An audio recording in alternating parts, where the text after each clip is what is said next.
লীগকে কাল সব বলেছেন, এতে তাদের কোনো দোষ নাই।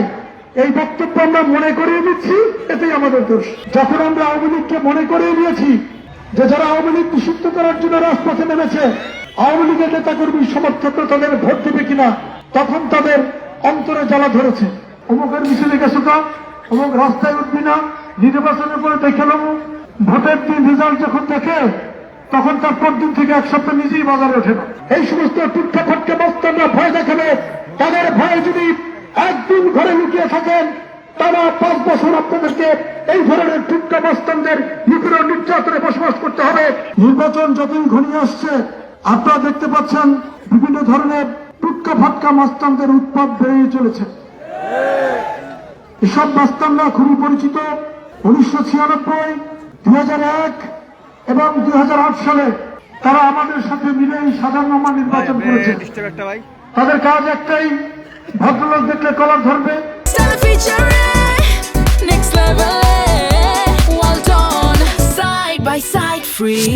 অমুকের মিছিলে গেছো কা, অমুক রাস্তায় উঠবি না, নির্বাচনের পরে দেখে নেবো, ভোটের দিন রেজাল্ট যখন দেখে তখন তার পরদিন থেকে এক সপ্তাহ নিজেই বাজারে ওঠে না। এটা আমাদের খুবই পরিচিত দৃশ্য। 2001 সালে নির্বাচনের পরে এই উলানিয়া বন্দরের রঙ্গপল্লীতে তারা যা করেছে তা আমি মুখে নিতে চাই না। তবে তাদের এই কর্মকাণ্ডের কারণেই 2001 সালের নির্বাচনে আমরা 12,000 ভোটে হারলেও 2008 সালের নির্বাচনে আমরা 62,000 ভোটের ব্যবধানে হেরেছিলাম এই আসনে। এবং এখন যারা ট্রাকে উঠে মাতবাড়ি করছেন, তাদের কর্মকাণ্ডের কারণে 2008 সালের নির্বাচনে তাদের শাহজাহান খানের মঞ্চটাও নিষেধ ছিল। এসব কথা আমরা বলতে চাই না। তাহলে নির্বাচনে আচরণবিধি লঙ্ঘন না হলে সম্পর্কের অবনতি হবে। আমরা একটি অবাধ এবং নিরপেক্ষ নির্বাচন চাই। অনেকে আওয়ামী লীগ নিষিদ্ধ করেছিলেন আওয়ামী লীগের ভোটের আশায়। যখন আমরা আওয়ামী লীগকে মনে করিয়ে দিয়েছি যে যারা আওয়ামী লীগ নিষিদ্ধ করার জন্য রাজপথে নেমেছে, আওয়ামী লীগের নেতাকর্মী সমর্থকরা তাদের ভোট দেবে কিনা, তখন তাদের অন্তরে জ্বালা ধরেছে। সোশ্যাল মিডিয়ায় তাদের বক্তব্য ঘুরে বেড়াচ্ছে।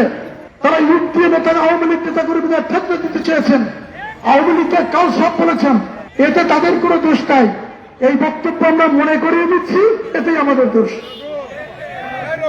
সংগ্রামী বন্ধুরা, আগামী 12 ফেব্রুয়ারি নির্বাচন শুধু বাংলাদেশের জন্য নয়, গণজীবন দেশের জন্য একটি গুরুত্বপূর্ণ নির্বাচন। এই নির্বাচনে অনেক দৌড়পট্টর মাঠে বেরিয়েছে। তারা বলবে যে ভোট কেন্দ্রে যাবেন না, নির্বাচন সুষ্ঠু হবে না, জিতে গেছি, ডিক্লেয়ার দিয়ে নিয়ে যাব, এই করব সেই করব।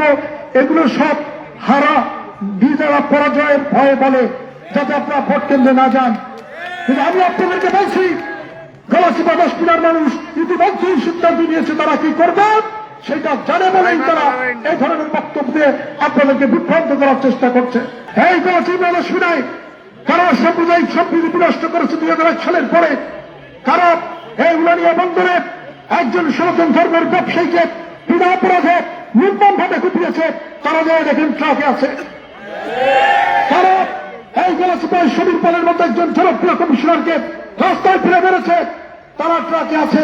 যারা উলানিয়ার ধর্মীয় সংখ্যালঘু পরিবারকে মেরে আহত করে পালিয়ে তারা থানায় অবস্থান নিয়েছে, তারা খোঁজ দিবেন, তারা ট্রাকে আছে।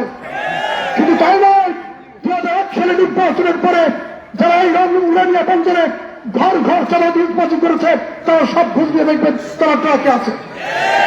অতএব তাদের পরিচয় সম্পর্কে জেনে আপনারা সিদ্ধান্ত নেবেন। তারা এই সমস্ত টুটকা ফাটকা বস্তানরা ভয় দেখাবে, তাদের ভয়ে যদি একদিন ঘরে লুকিয়ে থাকেন, তারা 5 বছর আপনাদেরকে এই ধরনের টুটকা বস্তানদের নিপীড়ন নির্যাতনে বসবাস করতে হবে। আর যদি তাদের বিরুদ্ধে রুখে দেন, একদিন সাহস করে নির্বাচনের লাইনে দাঁড়ান, 5 বছর বীরের মতো রাস্তাতে ঘুরে বেড়াবেন।